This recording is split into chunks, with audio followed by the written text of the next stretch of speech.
How far would you go to impress the one you love? Would you lie just a little? Pretend to be someone you're not?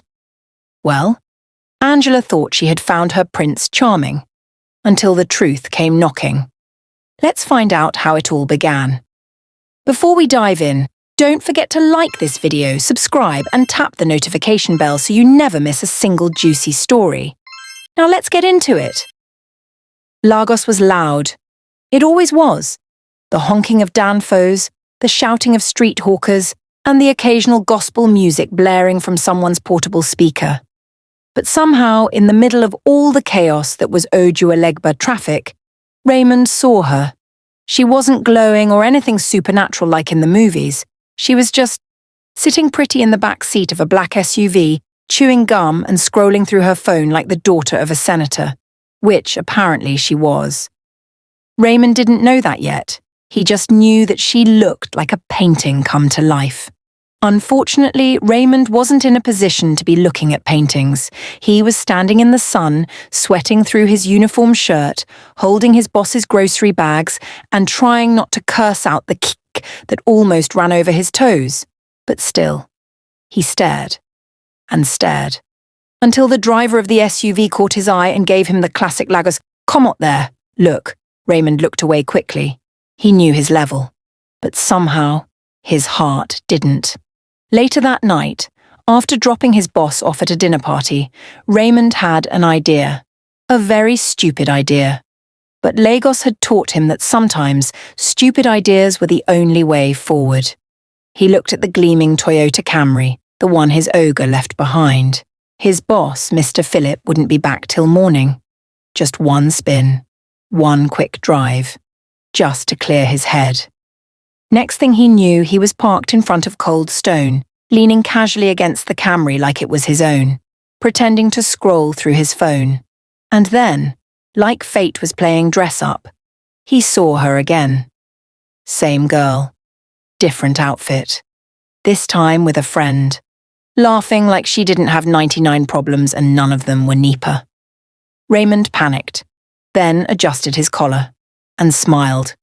"Hi there," he said with the confidence of a man who owned the Banana Island mansion his boss lived in. She looked at him. Up her, down, back up again. "Hi," she said. Her name was Angela. She smelled like vanilla and sounded like money. Raymond introduced himself as a businessman, in logistics, whatever that meant. She didn't question it. They talked for 10 minutes. He made her laugh. She called him funny. He nearly proposed on the spot. When she agreed to go on a date, Raymond smiled so hard his cheeks cramped. As she walked away, her friend whispered something to her. Angela laughed. Raymond didn't hear it, but he didn't care. He had a date. He also had 12 hours to figure out how to fake a life. Raymond was pacing up and down his small, stuffy room in Mushin, sweating like a goat on Christmas Eve. "What am I doing?" he muttered for the 5th time that night.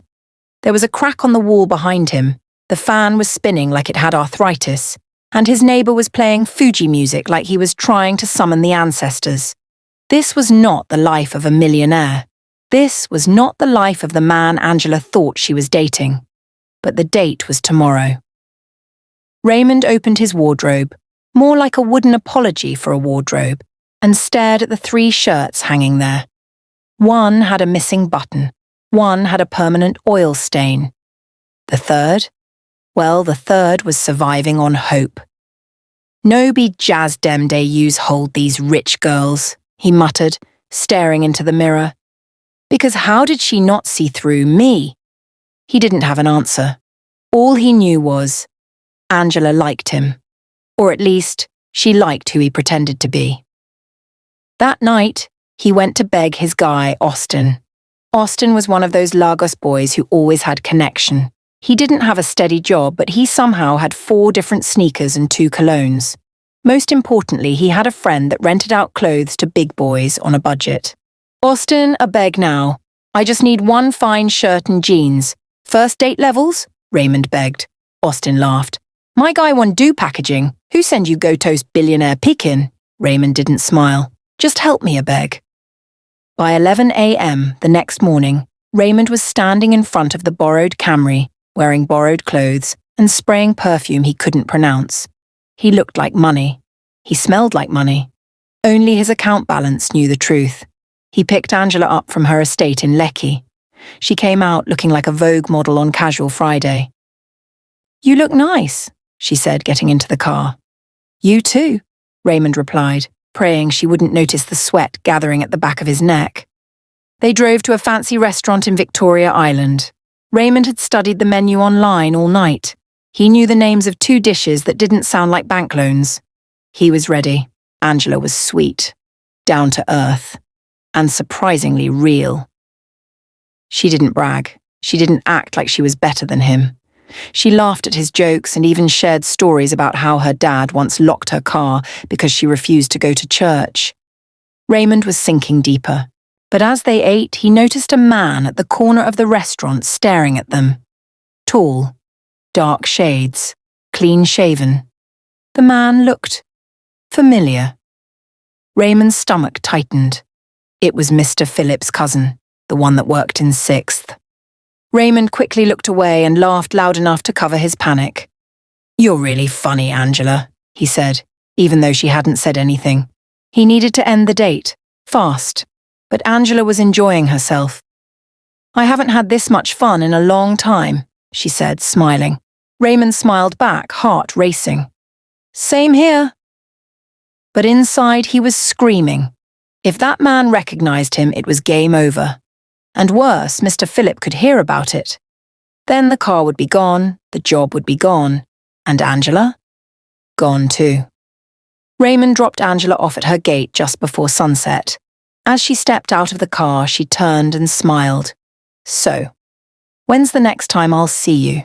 she asked. Raymond scratched the back of his head, pretending to think. In reality, he was calculating his boss's calendar in his head. Mr. Philip was supposed to travel on Friday. That meant the car and maybe even the house would be free. "Friday looks good," he said finally. "Great," Angela said. "And maybe this time I'll cook. You come to my house." Raymond panicked so fast he almost choked on his own saliva. No need to stress yourself," he said too quickly. "Actually, I was thinking, maybe you could come to my place next time." Angela raised a brow. "Oh? You want me to see your place already?" "Why not?" Raymond said with a smile that was 70% confidence and 30% blind panic. "I'm a straightforward guy." I like that," she said, then waved and walked in. The gate closed. Raymond sighed so hard the gate man looked at him twice. Now he was in trouble. Big one. He had told her she could come to his house. Not Mr. Philip's, not Austin's, his own house. The one in Mushin with the cracked ceiling, the broken sink, and the roommate who always walked around in boxers. He couldn't even invite a mosquito there, let alone Angela. So that night, he called Austin again. "Guy, don't happen." Austin picked up with a loud yawn. "Wettin happen again?" "She wants to see my house." Austin went silent for a second. Then he burst out laughing. "Your house? The one with the rat that looks like a landlord?" Raymond hissed. "This no be joke, a beg."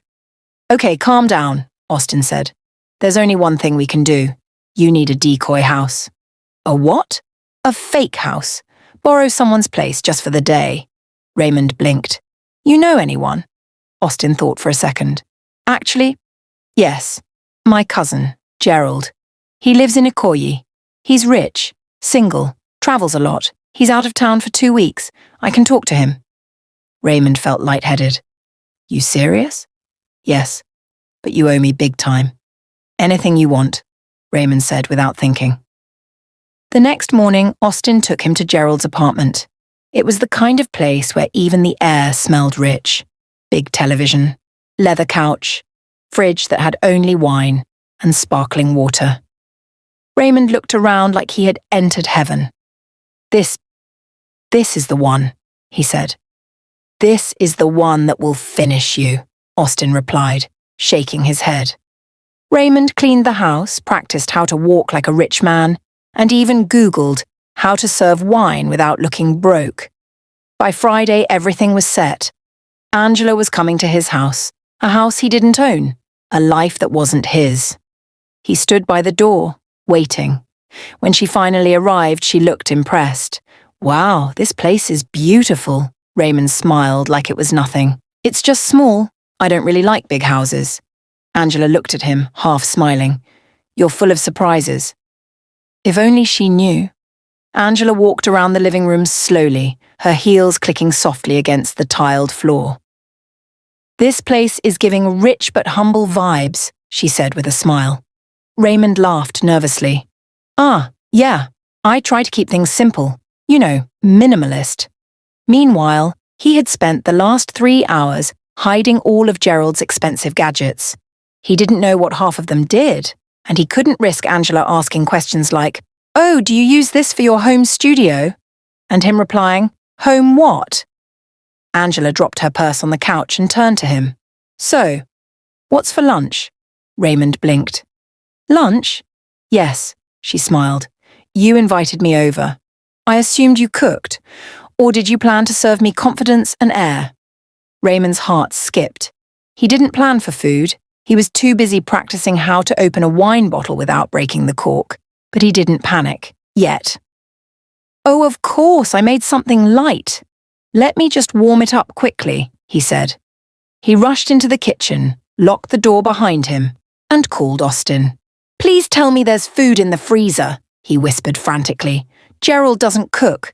That freezer is just frozen wine and a single pizza from last month." Raymond opened the freezer and found it.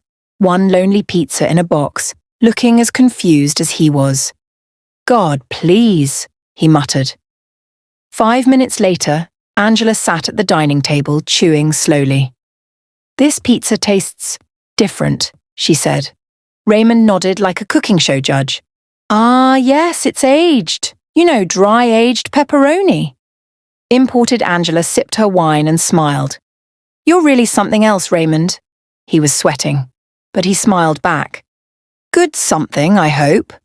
Angela laughed. "Good, for now." Then her phone rang.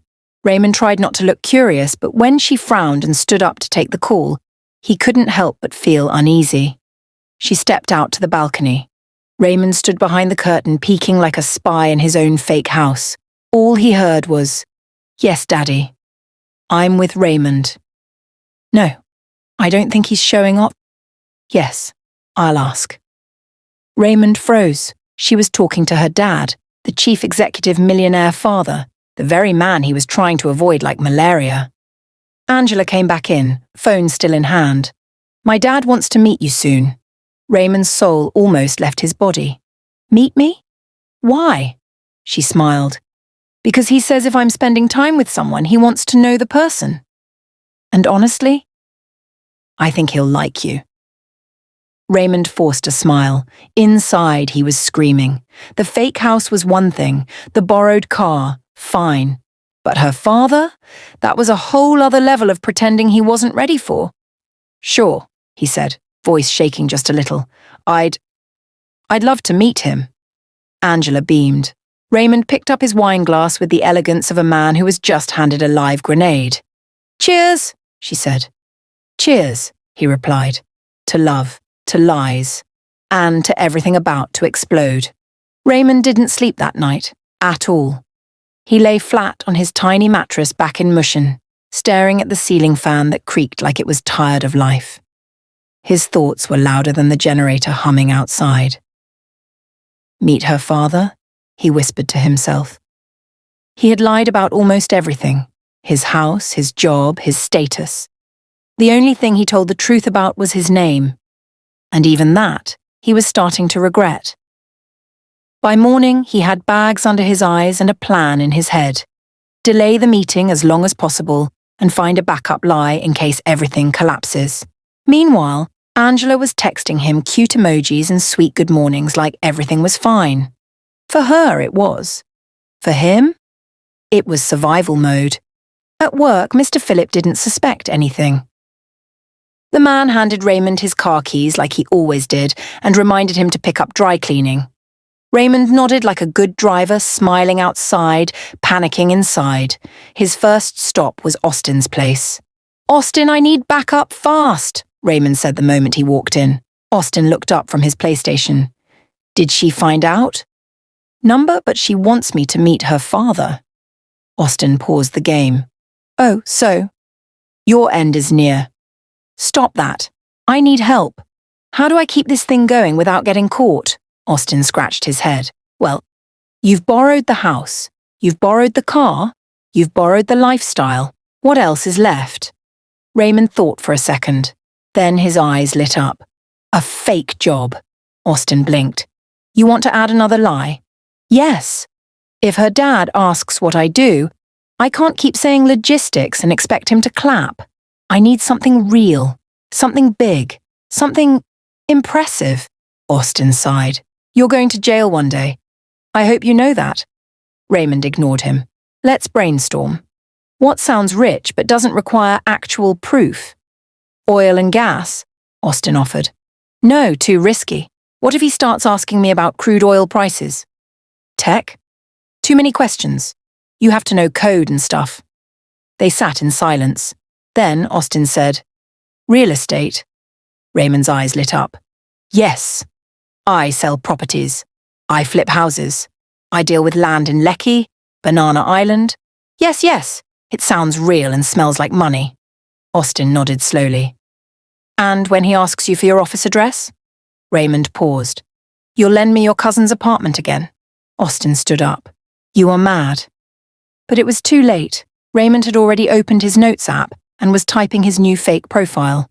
Raymond George, luxury real estate consultant, Chief Executive Officer, Urban Keys, Nigeria. The madness had officially entered a new level. Later that day, Angela called. Hey babe, so my dad's back in town. Raymond's throat went dry. That's great. He wants to have dinner with us this weekend.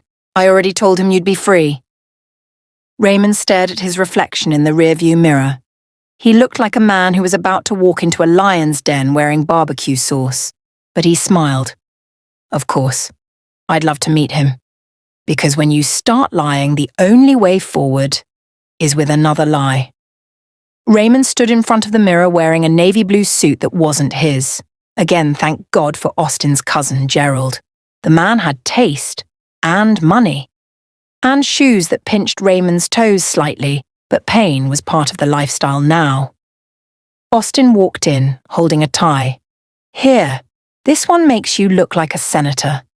I don't want to look like a senator, Raymond muttered. I want to look like someone who isn't lying. Too late for that, my guy, Austin said, adjusting the tie with a smirk. Raymond groaned. I can't believe I'm meeting her dad. In a restaurant, public place, witnesses everywhere. I can't even run if things go wrong. Austin patted his shoulder. You'll be fine. Just remember, you sell houses. You don't drive people. Your name is Raymond George. You are not from Mushin. And if he asks you about your parents, lie gently. Raymond sighed. God, take control. Later that evening, they arrived at La Maison Elegante, a restaurant that looked like it had never seen the word affordable. Chandeliers hung like golden clouds, and the waiters wore gloves. Raymond had never felt more like a fraud in his entire life. Angela looked stunning, as always. She kissed his cheek and smiled. You look sharp, babe. Thanks, he replied, trying to keep his breathing normal. Then she turned. Daddy, meet Raymond. Raymond turned and nearly fainted. Angela's father was tall, not just in height but in presence. The man had the air of a general, a billionaire, and a lecturer that gave 0 extensions, all in one. Good evening, sir, Raymond said, his voice surprisingly steady. Raymond, the man said, shaking his hand, I've heard a lot about you. Raymond laughed nervously. Hopefully all good things, sir. Angela's father didn't smile. Let's find out. They sat. Raymond tried to order water, but Angela insisted he try the steak. Let him taste class, she teased. Raymond nodded politely, already calculating how much money was in his account. Spoiler, not enough for steak. So, her father began, looking directly at him. Tell me about what you do. Here it comes. I run a real estate company, sir. Urban Keys, Nigeria. We specialize in luxury property sales. particularly in high-end areas like Ikoyi, Lekki, Banana Island. Angela's father raised a brow. Interesting. I invest in properties too. Who are your clients? Raymond blinked. Mainly private individuals. High-profile clients who value discretion. You know how it is. The man leaned back, eyes still locked on him. Where's your office located? We're based in Lekki Phase 1, sir. But we work remotely a lot since most of our clients are abroad. Angela smiled proudly. Isn't he impressive, Daddy? Her father didn't smile back. He just took a sip of his wine and said, Dinner continued, awkward and tense. Raymond tried to make a joke about Lagos traffic, but it fell flatter than expired chin-chin. He nearly choked on the steak. At one point, he called the waiter ogre by mistake. When it was finally over, Angela's father stood and shook his hand again. You seem confident, he said. Raymond forced a grin. Thank you, sir. But confidence without truth, the man added, is like a house built on sand. It doesn't last. Raymond stood frozen as the man walked out. Angela linked her arm in his. Don't mind him. He's always like that. Raymond nodded slowly, heart pounding. Confidence without truth. It was like the man already knew. And Raymond? He was already running out of sand. The dinner with Angela's father left Raymond shaken like a generator during fuel scarcity. He didn't sleep well that night, not because of guilt, he had gotten used to that, but because of the look her father gave him. It was the kind of look that said, I'm watching you, boy, and I smell something fishy. The next day, things only got worse. Angela called him, excited. Babe, Daddy wants to invest in your company. Raymond almost dropped his phone. Invest, as in, give me money? He asked, unsure if this was a blessing or a curse. Yes, she giggled. He said he wants to support your business. Isn't that amazing? It was not amazing. It was a trap. This man was about to dig into his fake company like a hungry tax auditor. Wow, babe, that's so generous, Raymond said, already sweating. Let's talk about it. Soon. He hung up and immediately ran to Austin's place like a man escaping Judgment Day. We're finished, Raymond said as he stormed in. Austin was frying plantain. What now? Her father wants to invest in my company. Austin dropped the spatula. Your imaginary company? Yes, the one that doesn't even have a Gmail account. They both sat in silence, staring into the distance, mourning the short life of Raymond's lie. So what's the plan now? Austin asked. Raymond rubbed his face. I have to end this. Or come clean. Austin turned to him slowly. Come clean, Raymond nodded. I'm tired, bro. Tired of pretending. One more lie and I might forget who I really am. I love Angela, I do. But maybe it's time to tell her the truth. Austin looked at him with the face of someone watching his friend walk into traffic. You want to confess? And lose her? That's your plan? She deserves the truth. Raymond had made up his mind. The next evening, he invited Angela over.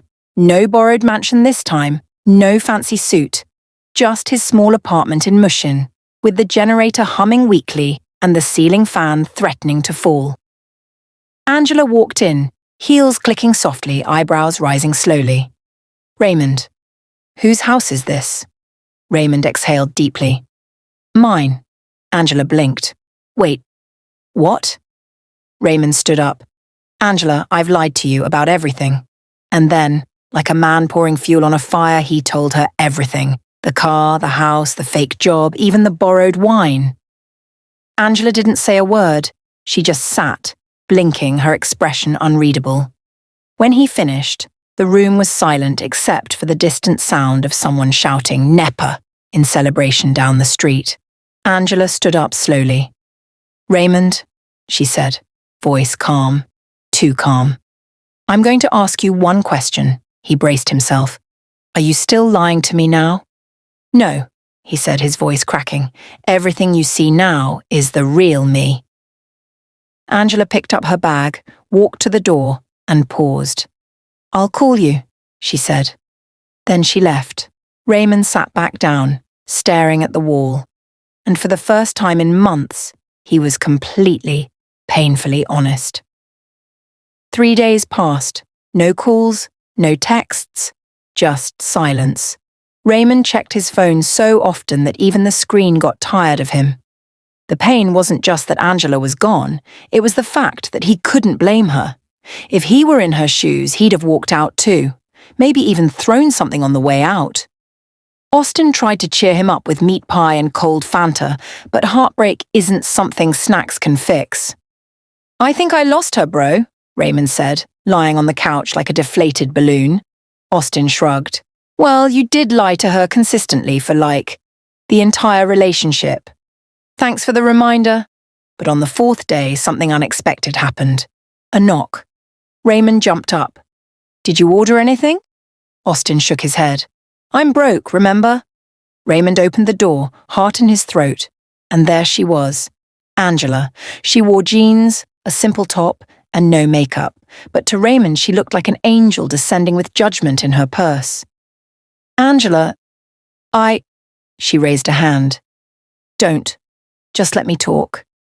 He stepped aside and she walked in slowly like she wasn't sure if the floor was clean enough to trust. "I've thought about everything," she began. "You lied to me. You built an entire relationship on fiction. But I believe you love me." Raymond nodded. "I do. I really do. And I believe you didn't do it to hurt me. You were scared, insecure, stupid, but not wicked." He almost smiled at that. Almost. "So," she continued, reaching into her bag, "I made a list." Raymond blinked. "List?" She pulled out a folded sheet of paper and handed it to him.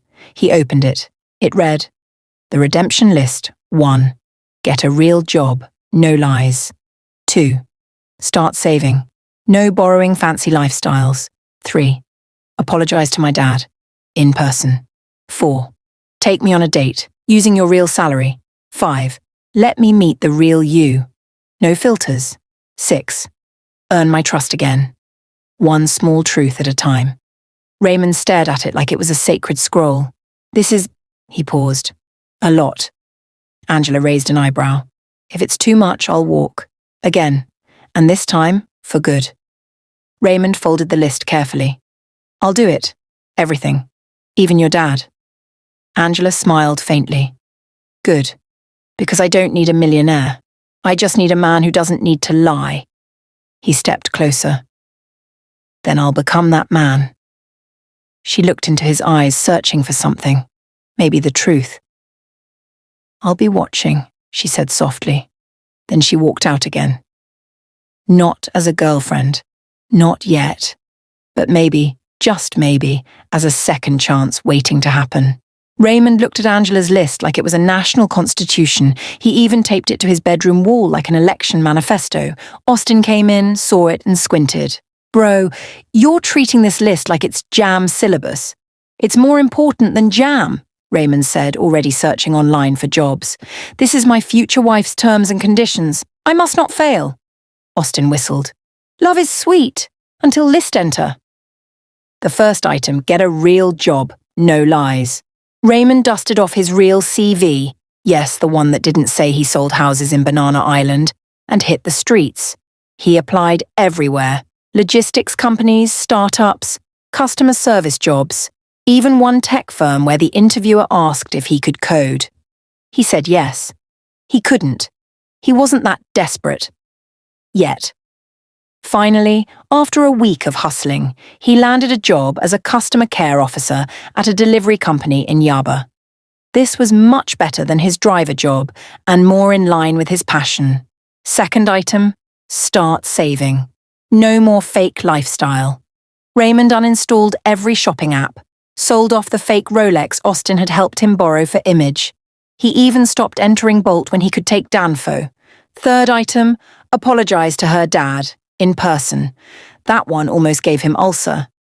But one Saturday, with trembling hands and too much deodorant, Raymond showed up at Chief Alaba's mansion. Angela's dad opened the door himself. Raymond hadn't expected that. "Good afternoon, sir," Raymond said, already sweating. The man said nothing. "I came to apologize. I lied to you. I lied to Angela. I thought I had to be rich to be accepted. But now I know. It's better to be poor and true than rich and fake. Chief Aliber looked at him for what felt like 10 years. You have liver, he finally said. Raymond blinked. Sir. You came back. That means something. But if you ever lie to my daughter again, I won't, sir. Never again. The chief nodded slowly. Then go. And prove yourself. Raymond left with his knees shaking but his heart lighter. He began ticking off the list, one item at a time. He took Angela on a budget date to a small Amalar spot where the food slapped harder than her father's stares. They laughed, talked, no lies, just stories about the real him, his late parents, growing up in Mushin, dreams of starting a logistics firm of his own one day. Angela listened, eyes soft. She wasn't fully back yet, but her walls were crumbling, brick by brick. You're doing well, she said one night. I'm not done, Raymond replied. There's still one more name on this list. She looked confused. What's that? He pulled out a second list. 7. Win back Angela's heart. Forever. Angela rolled her eyes and laughed. Who added that one? Me, he said, holding her hand, because I saved the hardest part for last. Angela and Raymond sat in a small garden cafe tucked away in Surulere. The evening breeze danced between them, and for once there was no tension, just unspoken things waiting to be said. Angela sipped her Zobo slowly. Raymond. Yes? I need to ask you something. He straightened, bracing himself. Why did you even lie to me in the first place from the very beginning? Raymond took a deep breath. Because I was scared. Scared of what? That I wouldn't like you? Number scared of history repeating itself. Angela tilted her head, curious. There was this girl, he began, back in school. I loved her. I was ready to sell my kidney just to buy her shawarma. Angela chuckled lightly. Okay, continue. We dated for a year, but when her dad found out I was a struggling guy from Machine, with nothing but dreams and borrowed trousers, he shut it down. Told her to pick between him and me. She picked him. Just like that. Angela's face softened. I told myself I'd never be in that position again, so when I met you and saw your background, I panicked. I thought, this one will never work unless I play the game. So I created a version of me I thought would be acceptable. Angela nodded slowly, her fingers tracing the rim of her glass. You know, she said quietly, you didn't need to lie. I didn't fall for the car or the house. I fell for the guy who made me laugh, who texted me every morning like clockwork, who actually listened when I spoke. Raymond looked down, ashamed. You hurt me, she added. But you also fought for me. And I've seen the real you now. You're not perfect, but you're trying. She reached into her bag and pulled out the redemption list, now a little wrinkled and tired looking, like it had been through battle, which, to be fair, it had.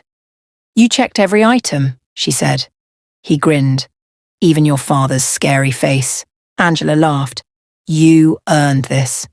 She took out a pen and placed a big, bold check mark next to the final item. Win Angela's heart. Raymond took the list from her, stared at it for a moment, then reached into his pocket and pulled out a pen. What are you doing? Angela asked, raising a brow. Adding one more item, he said, and scribbled something carefully at the bottom of the page. Then he turned it around and handed it back to her. Angela read it aloud. Item 8. Ask Angela to be my girlfriend, with marriage in view, for real this time. No lies, no games, no borrowed bends. She stared at it, then looked up at him. Is this your way of asking me officially? Raymond nodded, trying to hide his nervous smile. Yes, this time I want to start from the beginning, properly, truthfully, just you and me. And if life allows, maybe one day it leads to forever. Angela blinked a few times, then she smiled. Well, she said, picking up the pen, I guess I should check this last one too. She placed a neat tick beside the final item. Yes, Raymond, I'll be your girlfriend. Raymond grinned like a kid that just passed WAEC without Expo. Thank you, you won't regret it, I swear. You better not, Angela teased. I'm out of patience and redemption lists. They both laughed, and for the first time in a long while there were no masks, no pretense, just two people choosing each other, one honest chapter at a time. So, what do we learn from Angela and Raymond's story? Sometimes love shows up in the most unexpected and complicated ways, but at the end of the day, honesty is still the best foundation for anything real. If you enjoyed this story, please give it a thumbs up, leave a comment, and share with someone who loves a good twist of love and drama. Don't forget to subscribe and turn on the notification bell so you won't miss our next story. Until then, stay real, stay kind, and keep loving smart.